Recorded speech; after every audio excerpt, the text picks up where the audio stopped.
All right, so this is the very first Pulp Fiction Comics video interview with one of not only a friend of the store, but someone that is, I believe, an inspiration across this industry and across, representation in comics and in spaces that we don't often come out. I am Sharmane, aka Mixed Girl Main Fury, and I am joined by Chuck Patton, Emmy award-winning animator, comic book creator, and artist. Welcome to Pulp Fiction. Thank you. Thank you. Glad to be here. Even though we're uh, not there, I'm glad to be there in presence. in presence. I mean, you're always a part of the story. Like I'm only a part timer here, but every time I work, you come up, Oh, and you have been here when I've been here, and we've had a chance to talk and stuff like too. And it is a weird thing to be a comic book kid who, when I got into comics, I'm from Long Beach, from the hood. We didn't have a comic book store. We had a Korean liquor store with a spinner rack, and the lady wanted us out of the store as fast as we got in it. So if I was lucky, I could grab a book. And I was 10, 11, didn't really know how to follow creators or artists or writers and things like that. It was just like flipping the pages to either find a brown person, or if it was a mutant, find a mutant that made sense for my little mixed head. oh, totally. And that was how comics worked for me as a kid. But to eventually like get into comics later and find out, oh, actually this guy made this thing that I like, and then getting to dig into it a little bit later. When I first spoke to you in the store, I knew who you were, but I didn't make all the connections. Like I didn't do the beautiful mind thing of just like, oh, you're kidding me. This, and that kind of stuff happened after we spoke. And I was just I like, like how you said the beautiful mind thing. where you're just like, Right. Unless you've seen the movie, you have no idea what you're talking about. But and there's going to be a I, lot of young people I, that are going to miss all of this. I love the ones who get it. That's what matters. I don't care about the ones who never see it. Right. It's like, Right. go look it up, you know? Go look it up. Google it. Google is I like how you free. said that. That's nice. Google Yeah. is free as hell. That, But it was awesome to have that moment with you, that first moment with you, because it was like you and I were just in the moment we spoke the first time. It was just two people that connected in a moment, and we were talking about things, and you told me a little bit about something, an idea you had, and I was like, it might be time to write it. And you're like, well, I'm working on something else right now. And it wasn't until afterwards that the connection started to be making in my head, and I was like, you know what? Sometimes you could be so dumb about a moment, but still have like such a fun just such a fun little moment with mhm. you. And then of course you've been in the store all the time since then, so it's a little bit different. But um I wanted to and I'm really excited that you're my first interview for this Pulp Fiction side of the thing, because I get to talk to you about things that we already kind of naturally spoke about without even being prompted to do it, which I think is, I mean, game recognizes game. When you're from the same community, you do end up try to have those coded conversations, and we sort of did that. I wanted to talk to you specifically about how LA Detroit came about in terms of it. I know there was something about it was probably going to be a West Coast story, but then it became a Detroit story, which I assume has a lot to do with you and your background. Yeah. How did you make the JLA a Detroit story? I didn't. This is where I feel bad that we don't have Jerry and get his perspective. But it's kind of good because you get it from my point of view. I had, long story short, DC was coming up to that crossroads where a lot of the books were um, starting to fight against itself. Where, Mm, case in point, is Flash. In the Flash continuity, he was being set up to go to prison, mm, and and all of a sudden he's in Justice League, kind of hanging out with the guys. But in the books, he's fighting for his life, and we know that he's going to eventually lose the case and go to prison, and that's going to set off the whole Flash in prison. How do you be the Flash? And that was just one of many problems. Batman, this, that. I think actually Batman was it just been announced that he was going to leave the Justice League. So the mm, League as itself, as a book, on a creator level, was having problems, just almost like booking talent. Who's using this guy? Oh, we can't use him because he just got shot. And now he's convalescing with one arm or some shit. And I'm generalizing because it was right, right. something years ago, but it really was the issue. That was one issue. Lin Wein was still editor on the book at the time, and I had already spent a year on the book just honing my craft on it. I had made the transition. That was the other thing. Don Heck, who had drew the book easily over 10 years, was wanting to. He was jumping on the Wonder Woman. And he Mm. was so looking forward to it because as he said, oh, I don't have to draw all those characters. That's your job now, kid. They're so full of beans. Now let's see what happens to you. That was his favorite line. So anyway, um, so that so you had a lot of books that were having continuity problems, and so the regular roster JLA, which were all the top characters, were all Mhm. being pulled one left to the other. Wonder Woman's going somewhere. Um, Adam, oh yeah, the sort of the Atom was being talked about, and now it's huge because as remember the book, he's going to leave, become basically John Carter of Mars, walk away from the superhero life and just become a pulp hero. So that was just all the stuff behind the scenes because people don't realize a lot of the stuff in comics. You're watching these books, that's months in planning. Right. So this was months ahead that we knew this was happening, and then also the rumbling of Marv and George talking about Crisis. And we knew once that was going to hit, the game's going to change. That meant continuity, the old DC continuity of 26, I forgot how many worlds we had before 52 showed up, but all the multiple universes is going to be destroyed. That was kind of a rumor, but it was becoming more of an editorial thing. So on that surface, JLA in that respect was aching to be changed on top Mm. of me being the new artist coming in, and they wanted this to, the top book on DC was Teen Titans. And so these teenage or younger hero thing, that's the hot thing right now. Mm. X-Men has been beaten, kicking ass, and then here's Titans that was basically chasing right after it. For DC, that was a huge hit. So the urge to make it something, JLA, something that would be more topical because the sales had always just sort of plateaued from what Mm. I understood. I got mixed messages on that. He was either plateau or it was sinking because you couldn't, books with Batman sold better. Books with Superman and Batman sold better. But if they Right. neither one are in there, we're in trouble. And books with Wonder Woman, so you see where I'm Right. going Right. with that. Yeah. So that was the rumble from the editorial side that we got to do something with JLA to keep the readership because it's our flagship book.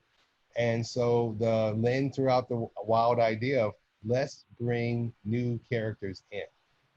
I was of the feeling of because I had been a DC fan since I was sucking my thumb, Mm. and I knew all the characters, and I was like, "Ooh, can we just go into the DC vault and pull out guys? And can we use Metamorpho? Because I always loved Metamorpho. Nope, nope, nope. Mike Barr's got him for outsiders. Oh, can we use this guy? Nope, nope, nope. Can't use that. And I was like, oh God, Lynn, what are we gonna do? And he was like, well, and at that time also, JLA was having the problem of having a regular writer. And so by that time, like I said, I was moved out here. I lived out here. Jerry lived out here. Jerry was less than 5 miles from where I lived. So Lynn said, you guys get together and talk about how you can revitalize the league. And again, the switch came over to me of, I'm a kid. What the hell do I know? This is Jerry Conway. He's been doing Yeah. Yeah. What are you Jerry. gonna tell him? Yeah, and Jerry was really beautifully gracious. And I remind him that we went to this French restaurant. I've never really eaten French food, and we had crepes, which was great. And that afternoon, we sat, and he basically brought us through what we made into the Detroit League. I'm going to shorten the answer so you don't have so much to edit. Um, it was never going to be Detroit. We didn't think, in fact, we never called it the Justice League Detroit officially. It was Right. just Justice League. Right. Even of Justice League America, it was Justice League America. But Jerry's biggest influence at that time was to try to make this topical, something that people can relate to, kids. And he has saw Electric Boogaloo. Uh, So I do know the star is funny. you know about this one. I had to remind him about this because I remember the first time he brought it up at the time, and I was like, really? I mean, but context, trying not to think about it in 2020 brain. Right, right, It right, right. it was hot back in the day. It was. I was never. I was. I mean, I'm probably the unblack person to say this, or the worst black person to say. I was never a huge. I loved. I mean, R&B was my thing. Yes, Sure. I'm from that era, so Motown. I grew up in Motown, Motown, yeah. so R&B, jazz, that was my thing. Breakdancing, a little too energetic for me. So I mean, I was in my 30s at the time we're talking this stuff, but That's when the still, like knees and the with Jerry, back starts to hurt. oh yeah, you get to where, well, I mean, I love the movement, but I didn't relate that I can Right. do it. Right. And here was Jerry's like, yeah, we got to bring that in there. I goes, oh God, okay. And I know now more about why I was hesitant than Mm. I knew then, which as an artist was, well, how are we going to translate this to the page? If this Mm-hmm. was a movie, yes. And now, Sure. now I understand. I was absolutely right. It's a movement. How to make this work on a page? Because when he said that, the first thing that jumped in my mind, and all apologies to Jerry, was Dazzler. And I thought, Okay. Yeah. oh God, Dazzler. That didn't go so well, you know. So I don't want this to become Dazzler. So, but on the other hand, I couldn't deny he was absolutely right. And MC Hammer was huge, and Mm-hmm. I did like Hammer. Hammer had a certain vitality in him. I mean, he brought this uh, maleness to it, and Right. his dancing was kind of remind me of how when you hear certain dancers and they say, you know, Fred Astaire compared to Gene Kelly. Gene Kelly was very manly, very Mm-hmm. physical. Fred Astaire was light and lyrical, and so that helped me get into what if we're when we this character who we're eventually going to call Pride, how to play him, Mm-hmm. and also I didn't realize later I could the same thing that also influenced breakdancing was martial arts. I Mm-hmm. didn't think of that at the time. Again, I was still a punk kid, so You had to learn. I'm gonna like yeah, you had to learn, and I was always good at being encyclopedic. I mean, I was a librarian for years, Mm. as well as an English minor who was really an English major, and I had major in journalism. So research is my thing. I can do that. Mm. But at the time, I was switching into art, which it was always personal. But when you become a commercial artist, that means becoming public. I mean, really, your work has got to stand out. Yeah. And this was asking me to be something was afraid of being, which was I really had to make this character jump off the page. And I never had that lesson from Dick. So that was that whole thing of, can I go back to new talent? Oh. Right. So this was trial by fire. And God bless Jerry, he brought us through it. We plotted out what the characters were. He really went out there. He brought in Vixen because he always felt Vixen was underused and Mm-hmm. absolutely right. My complaint was her costume ain't helping her. She was wearing some yellow and blue thing, and I went, "That's not." When people think Vixen, that's not quite what you're thinking. Right. No, I went, "No, she's got to be more earth tones, African." And he was open to all that. He was like, no, you know what? I mean, I love Bob Bostner's work. He was the original artist, but color and design wise, I mean, she was typical superhero. But the way Jerry talked about her really said, oh, she's majestic. This is Mm. royalty. She's a model, but in the same way that T'Challa decided to put this throne aside and live as an African American man to see what the commoners felt like. This Mm-hmm. is kind of her. She's not a Barbie doll. This woman has trauma. This woman had, and then I realized she should feel like a female Wolverine, which is Mm-hmm. why I made her the way that she looked. It's Mm. my homage to Wolverine, as well as an homage to what she was, and also to the Right. Black Panther. So it was like Black Panther, Wolverine, Vixen, and that helped me get into her design. So when Um, we're getting into as you're getting more into creating and crafting the story, mhm. um, the more multi-ethnic characters are starting to be brought together for this. This is part of probably the inspiration of Electric Boogaloo and Break In and things, but also Absolutely. Yeah. partly Yeah. what I'm hoping, or maybe just inserting that there wasn't a whole lot of black and brown people in No. books, or there was always one or only one or something like that here and there. And this was about to be an opportunity that there could be more Absolutely. than one, and even more than that they were the majority. How Absolutely. how are you feeling as a young guy in the business? Like, oh my gosh, I'm getting to write and draw people that look like people I that I knew know. Yeah, I knew in the back. I mean, not in the back of my head. It was like, this is gonna. Okay, this is gonna be one of those. I'm gonna hopefully keep this short. When I was in college, when I was writing, I was more primarily a writer and switching into commercial art. But I met an author. He came to town. He was doing the lecture series. I think it was our Black American History, and the author was named Sam Greenlee. and he wrote this amazing book that I read in Reader's Digest the first time when I was a kid. Reader's Digest is stupid condensation, what they call it, short versions of the books. And then I went out and got the book. And then here I am meeting the man. The book was called The Spook Who Sat by the Door, which if you never read that book or seen the movie, see it. It's an amazing book. It's also directed by a famous black actor who wound up becoming a great director, television director, named Ivan Dixon. Mm. And the book is about a black man who is brought into the CIA to become an agent. And he's following the rule because he knew he was going to change it from the inside. He came in knowing I'm going to make some changes. And Mm. he's using the white man's teaching to kind of get there. And that book really got to me.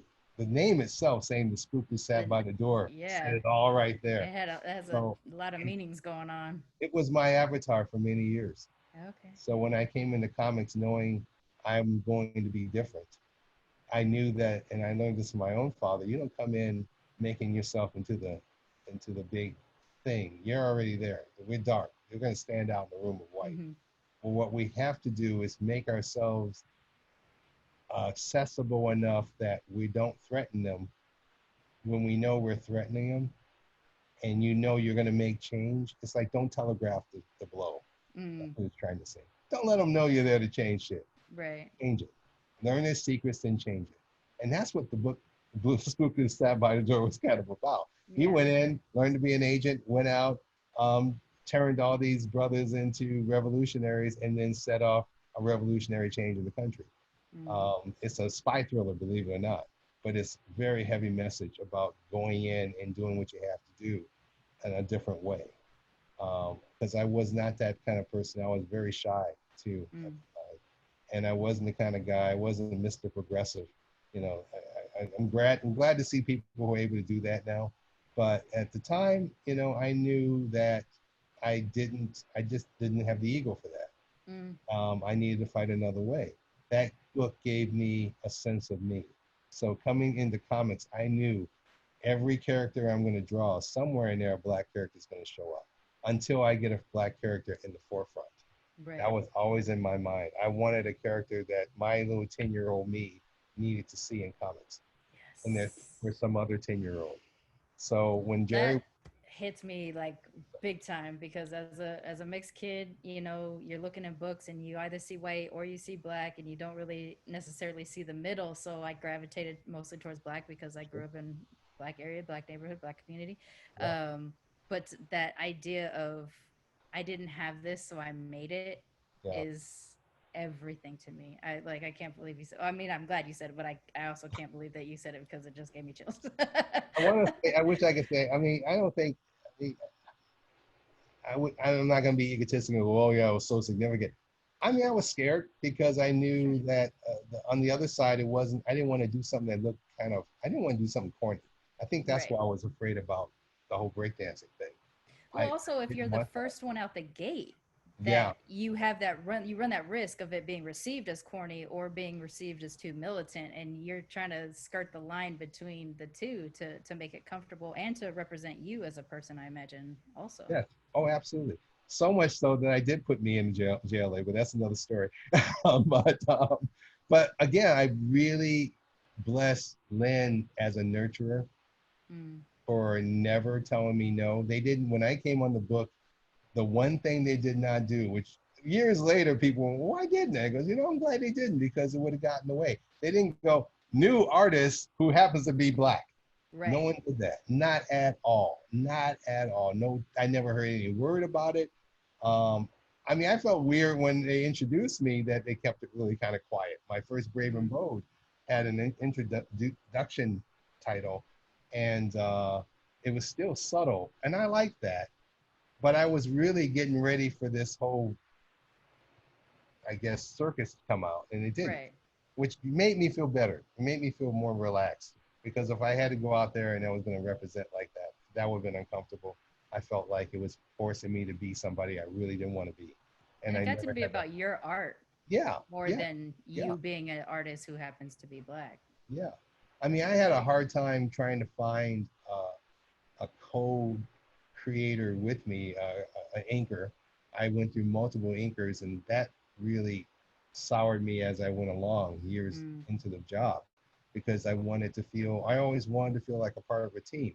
I saw this in comics and I read it in comics. I saw Byrne and Claremont. I saw Right. George and Lynn. I wanted that relationship. I almost had that with Lynn or George and Marv, sorry. I almost had that with Lynn because Lynn came back somewhere a couple years later and said, we're going to change the Flash.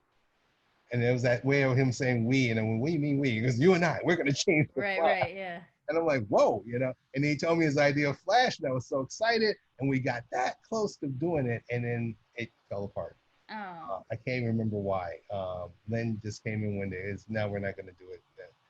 I didn't get the support I wanted. They Mm. even announced it in a Oh shoot. trade at one point. Lynn Wayne is going to use Chuck Patton. They're going to revitalize Flash, and it would have been fun. It would have been a Yeah. lot. I was so looking forward to that because I was getting tired of team books at that time. But I'm trying to stay on point. I know I got diverted. Um, it was real important for me always that we're going to be. I knew I'm putting dark faces in this. Yeah. Even first it was crowd scenes because I'm drawing Right. Red Tornado and Hawkman. It's kind of hard to say. Okay, uh, where can I get the brother? Where can I put the sister? Yeah. Where can I put them in there? Okay, they gotta be crowd scenes, but I'll put them in the front. That kind of a thing. And until I learned, and also in balancing trying to learn storytelling through all Mm-hmm. this. So, but by the time we got into JLA Detroit, um, so as we're talking about breakdancing, Jerry said, "Yeah, I want to make this in the urban," and he was like, "I don't want it to be corny." And I went, "Well, we're both living in LA, and oh yeah, he wanted to make a gang." Now I realized what he was doing. He really wanted to play off of West Side Story. He saw Mm-hmm. West Side Story dancing, break dancing. Yeah, that makes sense. I That's what see. break. And then I went, yeah, but real gang, the gang activity out here is not the same gang activity back Mm-mm. east. And JLA has always been sort of Eastern, Right. because so I went, well, I love Detroit, even though Detroit has had many, many, many problems. I'm still a Detroiter in my heart. Most of us who ever came out of Detroit felt that way. And I know the streets of Detroit. That's where I grew up. So as he's talking about urban this and gang that, I went, well, and dancing this and music. And that's what keyed off. And went, why don't we take a city that has had a lot of problems, a lot of derision, a lot of, people always kind of scoffed at Detroit since the auto industry was dead and the riots kind of helped gut the city. And there was a huge white flight, as they called it, meaning businesses left it, but it was still a town standing tall with a lot of dark people, a lot Mm-hmm. of ethnic people. And I went, why don't we use Detroit? And Jerry, like a light bulb went, great, I like it. I thought he was going to say no, no, no, no. And on paper, maybe we should have made it L.A. Because there was a lot more breakdancing going on. A But if lot you more knew the gang place after that you wrote, it was more authentic.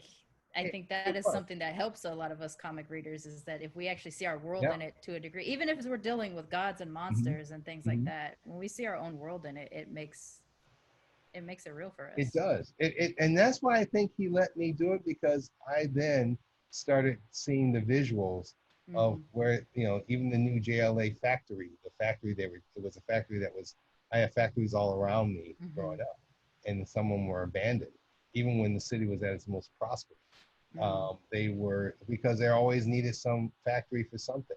And I thought, well, this will be a secret facility that's hiding in place in the city and was set up for other things by the military that was waiting for an invasion or something. Mm-hmm. And JLA was going to appropriate it.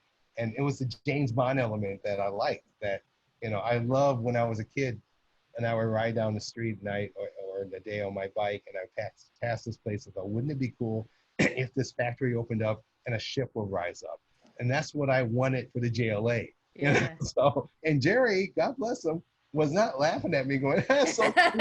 He was jotting this stuff down. And there was a part of me that's going, he's really going to put this in. And I'm like, no, no, just tell him he's going more, more, more. And I told him, Yeah. so everything that was in JLA Detroit, the street name, the look of the street, that's where I grew up. Yeah, that's And awesome. it helped me relate. And I was also borrowing on listening to guys like Gil Kane talk and George Perez talk about draw what you know. and Hmm. draw what you've seen. Yeah. So I had an opportunity where it was like, I'm going to try to pay homage to my hometown and make this feel different. So it isn't, the satellite was destroyed. I wanted to destroy the satellite because I never liked the design. But I was Mm. hoping they would let me go back and redesign it. And that's when they went, nope, nope, no more satellite. They're going to be grounded. By that time, Jerry had, it's almost like he had bit into this energy pill and he was like, just, yeah, we want to do this, we want to do that. And we have this character and vibe. The name vibe came because we're sitting there and we're trying to think of this character. And this was another weird moment where it's like, I should have made him, I should have. Why didn't I not make him black? Mm. I was living out here and I saw a lot of Latino kids Right. and a lot of Latino kids and a lot of Latino kids driving up and down the road they were doing the dancing. Hmm. And there were black kids, obviously, but where I was living, I saw a lot of Latino. Actually, where Jerry and I lived, Jerry was in Hmm. Sherman Oaks, I believe, and I was a little outside of Sherman Oaks. But I don't know why. I just said, no, Latino. Yeah. Let's make I him a was going Latino. to ask about that because even with Gypsy, although I can't tell if she was intended to necessarily appear, She was uh, Romany. She was supposed she to be was Romany. Romany, but she Yeah. like is portrayed a little bit outside of that and sort of Latinx now. We learned in the long run after research and years later of me, if I was going to fix her, that one thing about the Romany is that they're everybody. Hmm. There are, you name what They're very continent. multi-ethnic. I think the beautiful thing about them that has also been the most derisive thing said about them is that they do they mix with everybody. So you can be Romani Armenian, Romani Russian, Romani Irish. Hmm. Actually was a movie about Romani Irish that opened my eyes years later. I'm watching this going, wow, Hmm. they're not just corny people. This is their culture. It's almost like Hmm. they know how to adapt where they are. Right. And that Romney side is the one continuous strain that stays within. And so in my mind, Gypsy was part of that. She was Hmm. always a part of a little bit of that because I actually um, experienced Romney in Detroit when I was a kid. They would come into our neighborhood and everybody would freak out. And my father, who was always like the great arbitrator, would be the one to go talk to them. And so I Mm. got to see up close how they were. And they were friendly people, very interesting people. Not that they were aliens, but they did have a rule. They had a family rule. In fact, I think that's Right. why they were able to be so comfortable and they weren't black. That was the other thing. They were multiracial. They seemed kind of like Latino, but they weren't. They seemed Mediterranean, but they weren't. Hmm. And my father, who had worked with a variety of people, would point this out to me. So Gypsy was never meant to be derisive or insulting. I wanted her really as a representation, a positive representation of who of the Romney. I'm calling them Romney because as I learned later in my old life, Gypsy was looked on as a bad name. Well, there's a mixed bag about that. I have actually interviewed a person from that culture for my other show for Militantly Mhm. Mixed, and she loves the word gypsy. She feels very empowered by it because she grew up in that culture, and the Yeah, way she views it as a positive is because it connects her culture, yeah, whereas yeah, outsiders have co-opted it and changed it so much that it's even forcing people from that culture to change the way they view it too. So yeah. again, I think exchanging the word for gypsy or Romani probably is the Mhm. so the line in between that helps. PC thing, and you know what? Yeah. It's annoying because it's like how we are with our word, our N word. In Hmm. our culture, it's all right to say it. I never liked it in our culture either, but it's acceptable to say it. Hmm. But outside that, we're gonna kill somebody if they say it if they're not Right. black. If we And view it as two different words, it makes it a little bit it easier does. to It understand does. them. Yeah. But when people view it Yeah. as one word, it makes it very difficult And to get gypsies, through. you're right. Gypsies refer to themselves as gypsies, but it's a difference with them. It's with Yeah. pride and a sense of also, belonging and, you're part of this family, you're part of that family. And that was the thing that really struck me was Yeah. wasn't necessarily tribe, it was about families, almost in the way that the Italian talk about their families. This Yeah. family is like a dynasty. It's not just 5, 6 people in a room or 10 people in a room. No, we're like ages and ages of what this family was Like they're about. holding their ancestry, Yeah, which is yeah, and something that we've lost as Black Americans. You true. know, we Yeah, have to work really hard to attach to our ancestry. yeah, and that was what I saw. And then this is the kind of actually this conversation we're having now is exactly how Jerry and I fleshed out the characters. Mm, Because I would say, with we never ever make her somebody of joke. The right, whole thing about stealing shouldn't be looked on as stealing. They saw that as it's a skill, it's a survival instinct, but it's not stealing like some base freak. No, this right. is when you're living on the edge. This is what you do. And he agreed, and I was very conscious Mm-hmm. that I did not want her looked on as a bad cliche or joke or anything Mm-hmm. like that. To Jerry's credit, when we were talking about it, I saw that the execution was a little shaky. And that's where I think we both have differences of opinion, But it's especially by also the 80s and when that's the 80s. all of the things that are happening around then, like, I mean, there's things that I absolutely love that I go back and watch now from the 80s, because the 80s is the time that I'm Oh, growing yeah, up and yeah, reaching out to things. yeah, And you're like, oh, no, like that doesn't hold up. And, yeah, you know, you get a little queasy about it. But then if you think about it, in the same way, and this is not to blow smoke, but in the same way that you have strategically put black faces in the foreground of a crowd scene or something like that, you're laying a foundation for people to get used to something that they're not yeah, used to. And yeah, you're not screaming it just like Chuck Patton, the new black, da da da da. You know, you're yeah, just putting it in there as yeah, people get used to it. yeah, Then when they see it in a bigger way, it's not as jarring, it's not as shocking. And I exactly. think that's kind of what the deal is with the JLA Detroit, is like, yeah, okay, in 2020 lenses, are there aspects of it that's a little bit squishy? Hmm. Yeah, okay, but we had to get there. Yeah, We had to go through all of those different time periods, and the amount of access that we had, or yeah, the more precisely, the amount of access that the mainstream whiteness had to people that look like us. So you get it where you get it, and then you build on it and you improve over time. And I think that is, I would be really hard pressed to like just go in hard yeah. on No, it. There might be some things. There might. I'm not saying there wouldn't be sure. some No, no, things, absolutely, absolutely. but Actually, I that was would be. more mad at Jerry for getting Detroit wrong than I was really, because the Detroit News and Detroit Free Press were the town newspapers that I grew up on. They Mm, were the pinnacle, especially when I was a journalism student. So write for the News or the Free Press, one was a little more conservative, one was a lot more liberal. Was a prestige, either one, if you could write for them. So when they did an article, and the first thing they pointed out was that Jerry called we have the Detroit River that separates Canada and Detroit, and it's really kind of like it's a wide expanse of water. mm-hmm. Um, Men have died trying to swim it. Mm. Bootleggers used to, when it froze over, they would Oh drive yeah, yeah. liquor over. It's famous. And I was telling them all this because I gave them this big, huge info dump about Detroit because I just wanted to get that amazing realism that Marvel did with New York, with this sort of fantastical thing of you got superheroes living on an urban level. Mm-hmm. But I wanted to feel like a kid, like I did, a kid walking down the street, and all of a sudden this ship will fly by, and then someone will fly with it, and oh shit, the Justice League's in town. That's what I wanted, that feeling. Mm-hmm. So when he wrote it as Detroit Lake, or it was a part of Lake Michigan, it drove me nuts. Going, I why that? bet. It wasn't, and that's the first thing they wrote. We are not on a lake. It's not on the lake, and so that was like strike one. Yeah, That was yeah. okay. We failed. But on a positive level, he never questioned what I asked and wanted to put in this show.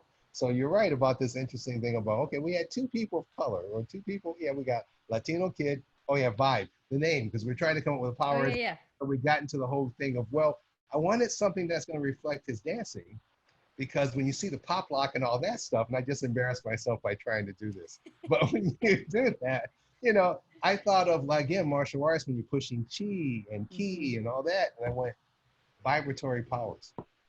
There's some done, but not physical. Vibe had to be physical.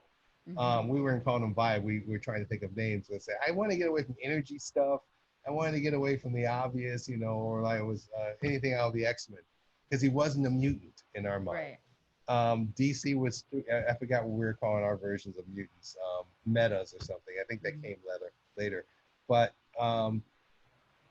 I just remember we both looked at each other and went, vibrational powers, vibe. And that Right. struck. Had no That's idea awesome. there's going to be a black magazine called Vibe later. Had no idea. I We got mean, it's no a money off great name for even for the breakdancing stuff because that lifestyle is a vibe. So, it. It is. It like, was a vibe. yeah, And I that's really awesome. felt, and as much as, I mean, because I had a brother ask me later, why didn't you make him black? And I went, no, once we figured him out, once we knew he was Latino, all those little stories I was telling you about of knowing, now I didn't know a lot of Latino people in Detroit, but I knew a shitload of them in LA. And Hmm. I knew the And New York, pride they're part of in New the York. Oh yeah, yeah, definitely in New York. I forgot my New Yorker side. Whether they're Puerto Rican, who were great people. I mean, there was a difference too, because I remember a Puerto Rican friend getting mad at a Mexican friend because it's like yeah. he's talking down to me. So I knew, hey, this is universal. I had an African Hmm. friend who was a little uppity sometimes. Hmm. You people know nothing. What do you mean, you people, man? So, so I knew that. So that's why I told myself, no, I want someone who we haven't seen a lot. I wanted someone who would stand out and represent. And I wanted to believe because I was an African American man that I see you. Hmm. That's what I wanted to establish with him. That I've seen you, I know you. We're in the same boat here. We're the same Hmm. tribe, and we both know we're spooks who sat by the door. Right. Because that always has been my theme. If I go to my grave, I think in my head, maybe on my gravestone, he was a spook who sat by the door. Mm. Sounds derivative, but if you read the book, it's powerful, No, like, yeah, I powerful. get it. So in my mind, I wasn't thinking of it's subversive, but not in a negative way. It's to say, no, we're now here. So Right. that's why I thought. That's why I never, because I think at one point Jerry went, "You sure we don't want to make him black?" I went, "No, no, no, no. We got to have him Latino because we got Vixen, who's this African princess who Hmm. also is this top model, but we're going to take her away from all I know is sachet to be Hmm. more of her going, no, this is my people. Again, bringing that Black Panther feeling to Right. her, where she is not only embracing. It's not about her royalty; it's her legacy, Yeah. her lineage. And so I went. I don't want I don't want, because we were talking dynamics and talking, he goes, no, she's got to be um, a moral center. She's got to be a big sister. I saw Storm like her. She was our Storm. And I Hmm. love how Storm was always this, even when she made mistakes, she was still this pillar. If you couldn't talk to, you certainly can't talk to Cyclops, you can always talk to Storm. You can't And talk to Wolverine, you can always talk to Storm. also within our culture too, the black woman is that base. And so, Yeah, like, while we do say that, while it is definitely right now difficult because people are putting that on black women to save us from our yeah. administration and all the other kind of stuff, which is too much Oh, work and not their job. But like, that is part of our community, it's part of our culture. So to yeah, have a character like a Storm or a Vixen that is doing that, it's one of those other things that you're not screaming it on the mountaintop. It's yeah, just there. And if you yeah, get it, you get it. And if you don't get it, you're learning it. yeah, And that would be something that I would definitely credit to the idea of whatever choices you were making in terms of if you had only done black characters, then you yeah. would have been the black guy who only does black characters. Exactly, exactly. And I'll tell you, drawing Justice League opened the door for me drawing a lot of books I don't think people will ever consider me drawing. Right. And I mean, even Marv, when he gave me Titans at a time when I needed that validation, that was exactly why he gave it to me. Mm-hmm. Because you earned this because you're a hell of an artist, and I love what you're doing, and I don't think you have enough exposure, and so I'm letting you draw Titans. Which was like, and I'm not giving you Titans because you're a black guy. I'm giving you Titans because you're a good artist, and that's why he's always going to be aces in my world. Right. Um, That's George was amazing. the same way, and I mean, he was upset about Vibe. He was certainly absolutely correct in being upset about Vibe and how he was handled. I thought at the time, I thought I had betrayed, but I think I ran into him. I haven't seen him in a long, long time, but I know sometime after that, he never really. It's like I don't blame you. I'm an artist. I know how this works. You weren't the one putting the words in the mouth. Mm-hmm. So, but it still made me. It didn't make me get off. It didn't let me Yeah. off the hook in my own head that the character didn't become as strong as I wanted him to Yeah. be. in the meanwhile, I kind of knew, well, like we were talking about putting characters in. So, you know, now you can see where we're going. Jerry loved the idea of Detroit. We knew we were going to use secondary heroes. We knew Elongated Man was going to make it through the cut, which I like. I'm one of the weird people. I like Elongated Man more than Plastic Man.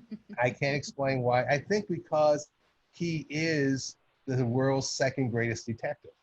And the fact he's got a goofy power that has nothing to do with his brain Right. is why I like him. Jokes. Martian Manhunter, you really have Hmm. to take him out. He's pretty significant. I mean, he's one of the Yeah. first Justice Leaguers, which I was, Jerry and I were adamant about two things. We had to have these two guys on this thing who were there from the beginning. One was John Jones, the other one had to be Aquaman.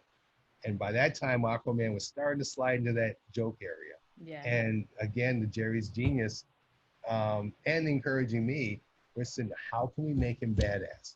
How can we make this guy, you realize, represent, this is the original leaguer, don't mess with this guy. Yeah. And I went, it's really obvious. And Jerry's like, what do you mean? Because Jerry's also big with sci-fi. Because he's telepath.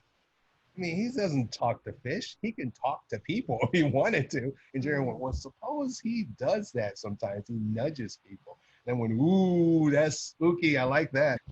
And Jerry loved it. It was like, yeah, Aquaman not only is super strong because he can swim on deep pressure, but he can nudge you. He can mess with your mind. Mm. He hasn't done it much, or he hasn't done it to this level. But now that he's in charge of the league, that's going to be something he's going to blossom. He's not going to be Professor X. That was the most important thing. We did not want him being Professor X. I wanted him to have that same little bit of edge that these sci-fi characters we just talked about. Hmm. That he's almost can go over here or over there. Not huge. We're not going to make him a bad guy. We're going to make him someone you have to question. Plus the Mm. fact he's royalty. He's royalty that every once in a while forgets that, or he's sort of reminds you you're a peasant. And so we didn't want him to go Namor. That was the other thing too. We went, Namor doesn't have this. That's why we want to play this up more. Mm. Make him separate from Namor. I wish I mean, he always had that King Arthur background because of his name. We didn't play that as much. I wish we Mm. did, but Peter David did it years later, much better. But that was the thing. That was the most important thing. That John Jones came in as John Jones. He was really, to me, the heart of the league. The one hero that he didn't come in, they were going to fall apart. And Aquaman sort of was the other side of that, like a tentpole. Yeah. Yeah. And You need a so foundation. You can't needed just a like, foundation. you can't just be a bunch of kids in Detroit going like, we're Justice Yeah, Leagues yeah, now. Like you need a touchstone. the whole point that we realized as a sales pitch was the old bringing in the new, training the next generation, Right. which I always liked. It was like, okay, where's our version of the Legion of Superheroes?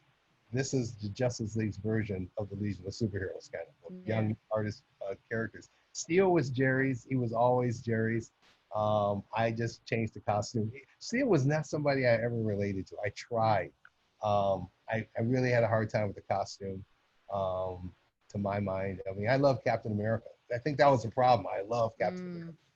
and he wasn't Captain America. So even though he had those, it just wasn't the same. He's not throwing his shield, It's, But hey, Jerry liked it, so that's cool.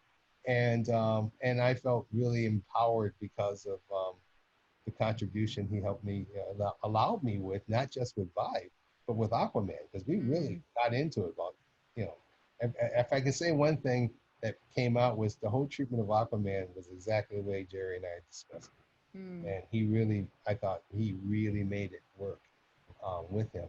Now, somewhere I can't, and I'm trying to remember how this happened, but going back to the whole sneaking us into the door. Um, Jerry and I, when he says, this factory, who runs the factory? And he goes, we can make it Steele's granddad, who's kind of a darker version of Captain America. And went, yeah, but you know what? Steele needs somebody who's like his Alfred, who is more, and I've always saw Alfred as more of the servant. Mm. Alfred is the squire. He is the, It's kind of the um, conscience. yeah, the conscience. And I thought if Steele was going to be this young, crazy cyborg, the guy who gave him his moral center was a guy who knew his father, who knew his mother, who also knows the grandfather, but he also can go toe to toe. And I didn't want to call him this, but he was in my mind the Black Tony Stark. Mm. And I remember saying it, I think it bubbled out because I was like, okay, now I'm on. This is Jerry and I being real transparent, but this is me taking the reins, going, I want to put a black guy in there. And Jerry's like, okay, okay. He's got to be like this. Okay, okay. And as we're talking, I'm going, he's not arguing me. He's going along. So we created Dale Gunn. And Dale Gunn, I was kind of a play on, okay, he was me coming in there. He was the kind of, like I said, he was Steele's mentor. And he was also the pilot of the JLA jet. He was the guy who made the machines work. He was the guy who was their parts strategist and scientist, and eventually became Zatanna's love interest. So, oh, actually, it was between Zatanna and Vixen. So I wanted to really, and Zatanna came in because again, she was old. She was like, if Manhunter was old league, she's middle league. She's the league that came in that everyone knew from the 70s. So it was important. And I had no problem with him. She was our Scarlet Witch. The talk of Gypsy was interesting because when we kept talking around her, she was going to be we wanted her as our Kitty Pryde without being Kitty Pryde. Everything that Kitty Pryde was, we liked the representation of her, but we didn't want to just clone her. We wanted a younger voice there. The formula that made Kitty great was she came to the door almost not quite a victim, but she was kind of like, okay, if she was in the wrong hands, she's going to become dangerous later. Thank God she's in the right hands, and now we see her grow. So we used that kind of formula with Gypsy. It just never came off. I think why? Because I think I had said that we shouldn't make her mystical, magical. And because everybody said, you know, Gypsies is like that. And I think in hindsight, it probably would have been good if we did. I think we brought more of that because we tried a sci-fi way with her and it didn't quite work. But that's years later, you know. I was glad to have created her. You got yourself in there. So one other way that I did actually want to ask you if there was another way that you put yourself in the book, because I also think that this is possible with Jerry too for Punisher. So you both have Francis in your name. Oh, geez. And then of course Punisher's name is Francis. But wait a minute, Jerry's name is Francis? His middle name. He's never told me that. Wow. Google, yeah. Thank you. I just Googled it and I saw both. And I'm like, hey, wait, both of them have Francis in their name. He just stumped the professor. God. Wow. So is it possible that you also named Vibe Francisco because of Francis? Was that accidental? No, because that's a name. That name is so powerful for me because growing up with it, I was both embarrassed. Charles is obviously my name, my middle name. Francis is my first name. My father's name was Charles, and my grandmother's name was Francis with an E. And Grandma got obviously first dibs on this, so first billing, top billing. Yeah, she got top billing, and I never liked it. You know, I just always. That's why I always been Chuck all my life. Yeah. And I used to get bullied a lot as a kid. I didn't become the giant man that I am today. But when I was smaller, Francis was just a word. It was very always made fun of. But I also had this feeling of pride in defending it. So I think, now that I'm thinking about it, I think it was one of those weird zygos moments. Just like when I was telling them Dale Gunn, and Jerry had to know, you're putting yourself in the book, right? This is a realized version, a super realized version of you. And I think that's cool because Justice League, the only thing they had like that before was Snapper Carr. And I did not want a Snapper Carr goofy guy. I wanted a guy who could pick up a gun and back them up, you know, or come in with armor, which is all the things I wanted to do, but we never used. Only used it sparingly. Anyway, I think that we had the same zygous moment when we were talking about Cisco, and we're still calling him Vibe at the time. And we wanted to avoid the obvious bad names of Juan. It sounds too cliche. It's not like Juan's bad. Right. It's that to call him Ron Ramirez right now didn't sound real. Didn't sound. Right.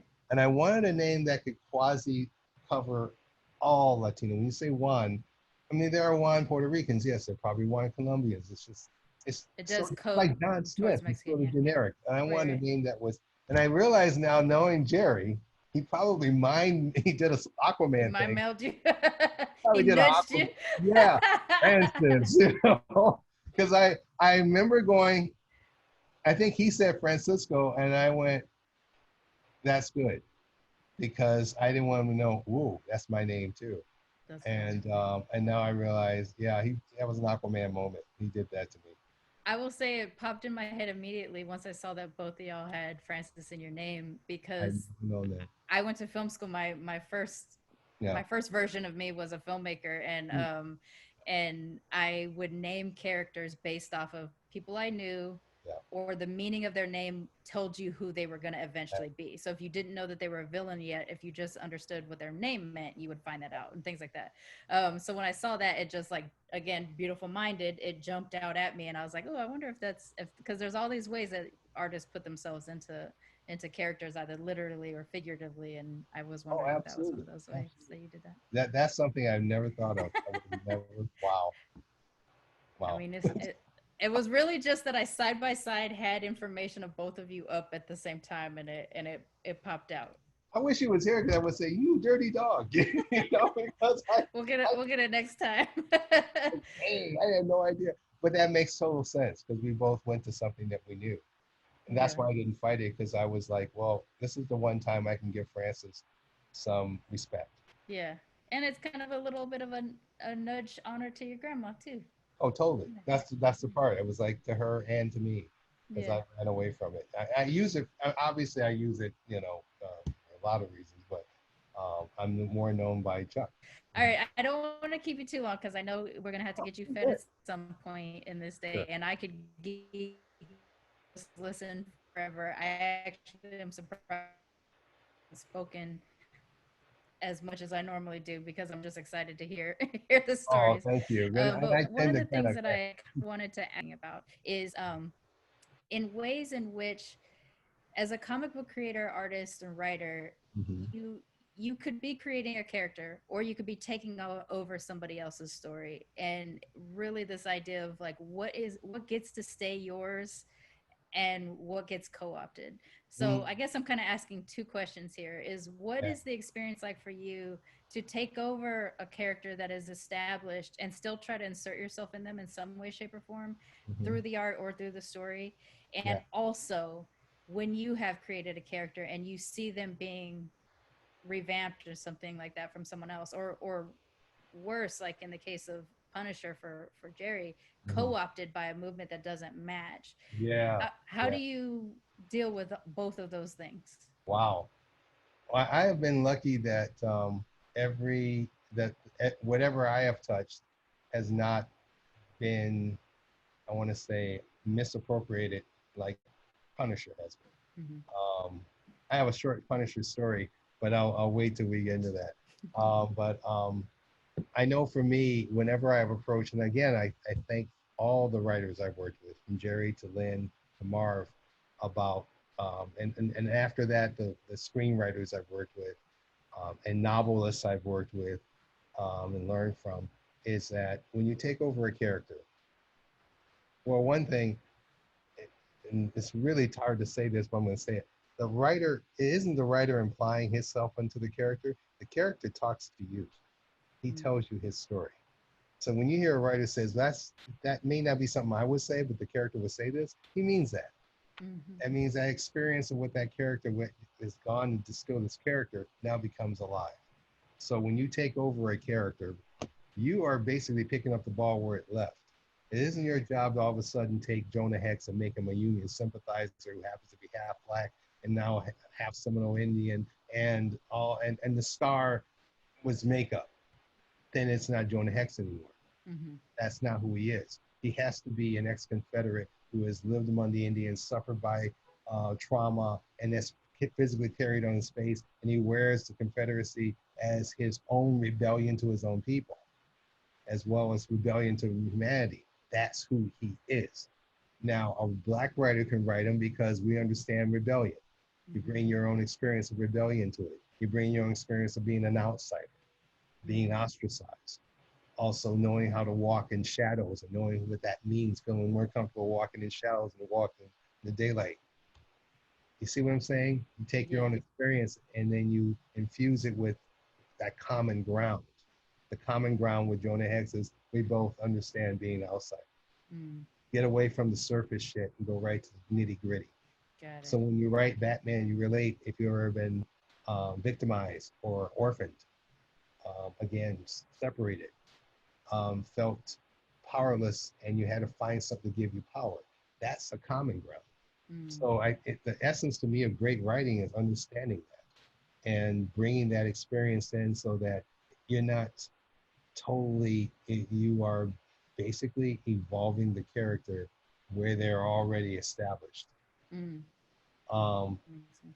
that said, when people do make those radical changes, I try not to be so angry about it because sometimes they bring something new, maybe another aspect you haven't thought of. But when they demonstrably change them completely from what they are, then to me, except, okay, it's wrong.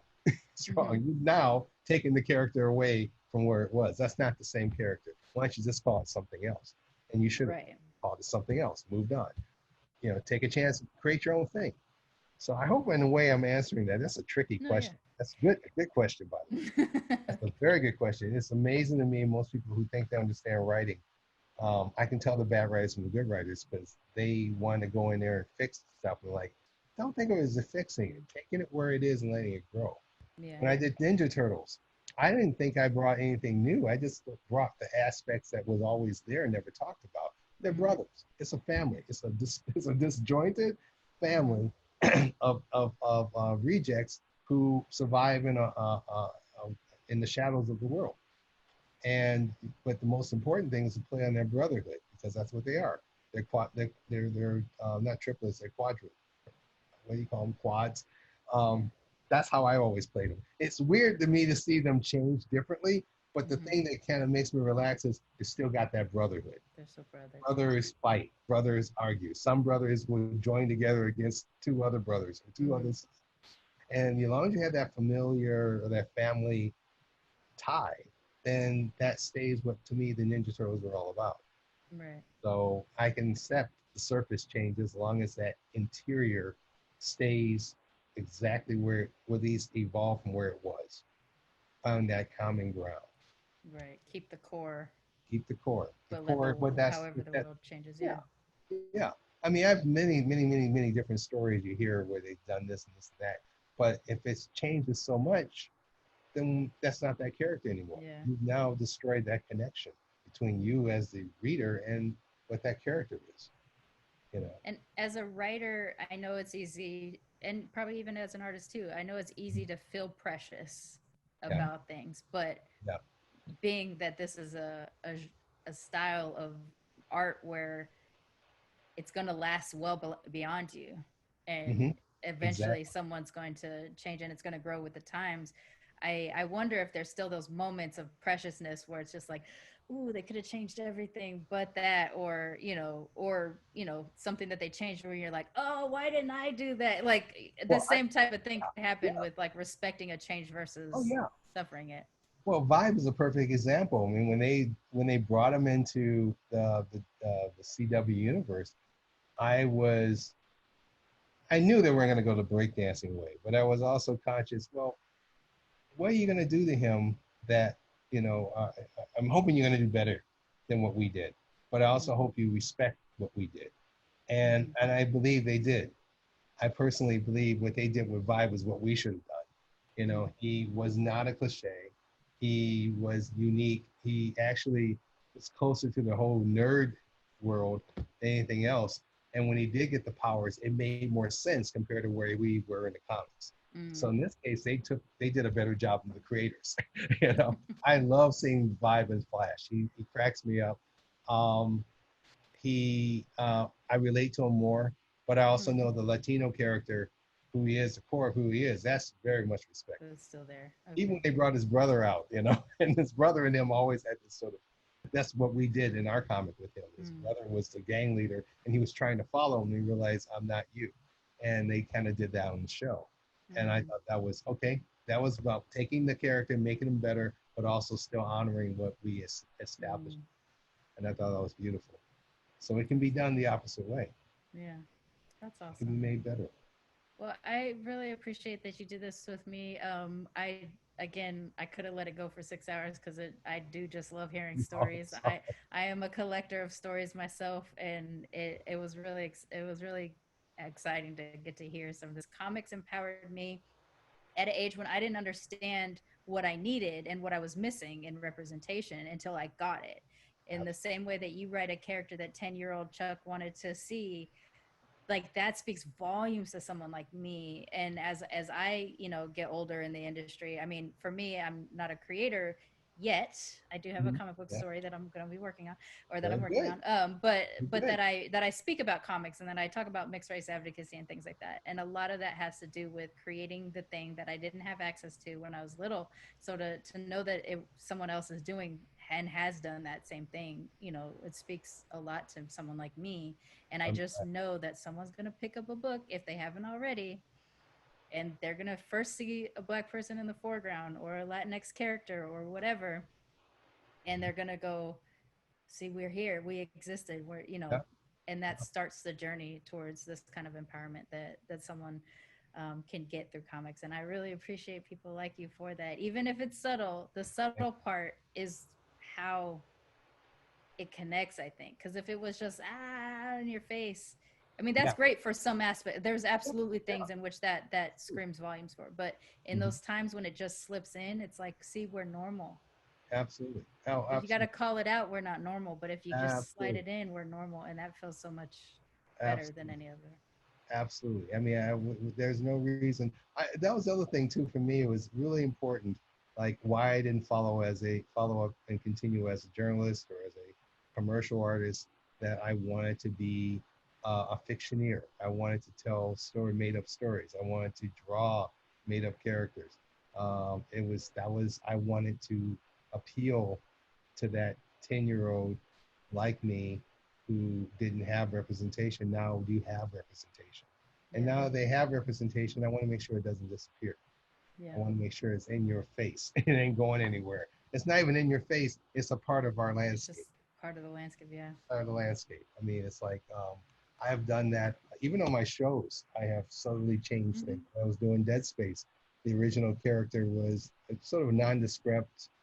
It was a woman, but she was an officer, and I wanted to take it one step further. I made her a woman of color. We didn't tell you what color she was, because to me it's the future, and I subscribe to what Gene Roddenberry was saying. The Mm-hmm. color didn't mean anything unless you're a red shirt. So Yes. she was she was to my mind she was not one ethnic. She was many ethnics, but she definitely wasn't white.